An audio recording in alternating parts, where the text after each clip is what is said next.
Let's take you back to the Liberation Movement Summit. The ANC National Executive Committee member, Lindiwe Zulu, says this year's Liberation Movement Summit aims to bring about solutions to problems such as poverty, unemployment and inequality. The ANC has convened a 4-day conference which includes the MPLA in Angola, FRELIMO in Mozambique, SWAPO in Namibia and CCM in Tanzania, as well as ZANU-PF in Zimbabwe. Zulu says the countries are working towards ensuring that their citizens have economic freedom. For more on that, let's go straight to SABC News International Editor Sophie Mokoena, who is attending that conference, that summit. Good afternoon, Sophie. So these are names that roll off the tongue quite easily in terms of the illustrious history of working together across what was then the frontline states and pursuing freedom and independence for them.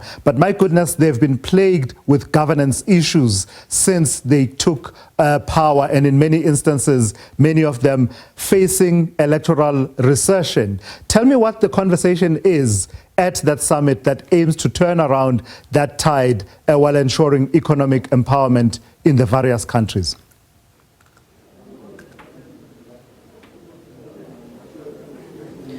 Thank you so much, Tulas. Yes, indeed, we are still here at the Liberation Movement Summit, where the former liberation organizations are taking stock of what they've achieved and also the challenges facing these organizations. But you also have other stakeholders who are friends of these liberation organizations. You know that countries such as the Western Sahara is still under occupation. You also have a situation in the Middle East where Palestine, the Palestinians are also fighting for their self-determination. And therefore, I'm going to be in conversation with a delegate from Palestine who is going to give us the latest in terms of what's happening in the Middle East.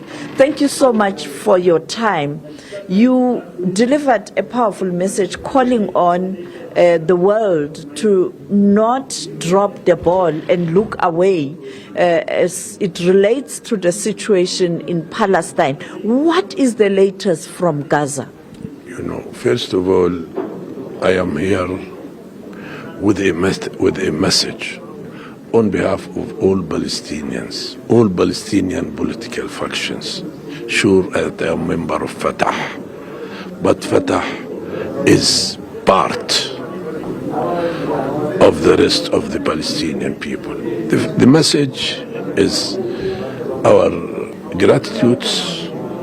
We are grateful to the South African people with all political factions and the groups, with ANC as our historic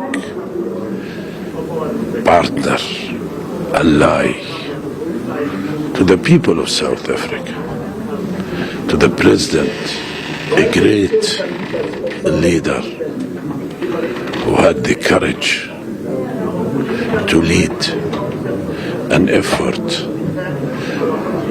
to have Israel being sanctioned in the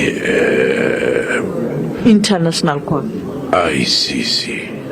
It was a brave, an exception, but also you have a great and an exception people and leader. Second message is that what's going on here on the ground, the Israelis are using everything, weapons, forbidden weapons, starvation, building concentration camps, bombing, destroying, trying to liquidate Palestine and the Palestinian cause as a political cause, trying to suffocate and push us outside. In Gaza, there is a comprehensive, unilateral war against everybody and against everything, but also the West Bank, the suffocation, expanding settlements, dictating realities to push us to leave. The Israelization policy in Jerusalem, this is the situation. But the second message to our comrades, brothers, you South Africans, that we are there. We will not give up. We will not surrender. The steadfastness, the resilience, the determination for us is a genetic. We are there and we will remain there, and we will not give up. We will not surrender. The third message that I call upon you all, I am Fatah, but I don't want to come to convince you that Fatah is right and others are wrong. I think we all wrong as long as we are not united. And I want our brothers, sisters here to exert pressure on all of us to have national unity.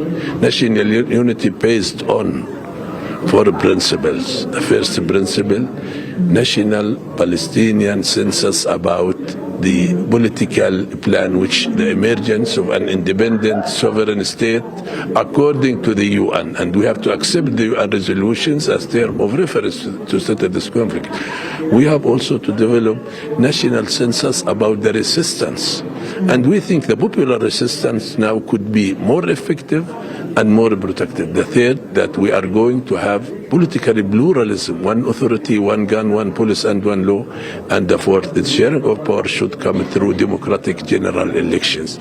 Those are the principles that you all should talk to all of us.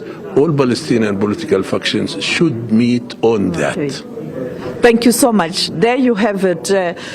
The issue here is that the situation in Gaza, it's quite dire. We saw many people talking about this, how children are suffering hunger, poverty, no access to humanitarian assistance. And we saw the president of France, Emmanuel Macron, this week indicating that at the United Nations General Assembly in September, he is going to announce that France is going to recognize the state of Palestine. We saw many countries supporting that and commending President Macron. But on the other hand, we saw America very critical about that announcement. As we speak now, the president of the U.S. is in Europe, and I think this matter will come up in relation to what can be done to assist the Palestinians. But the peace talks have collapsed in Qatar. Back to you in studio. All right, Sophie, thank you for that. That's Sophie Mokoena, SABC News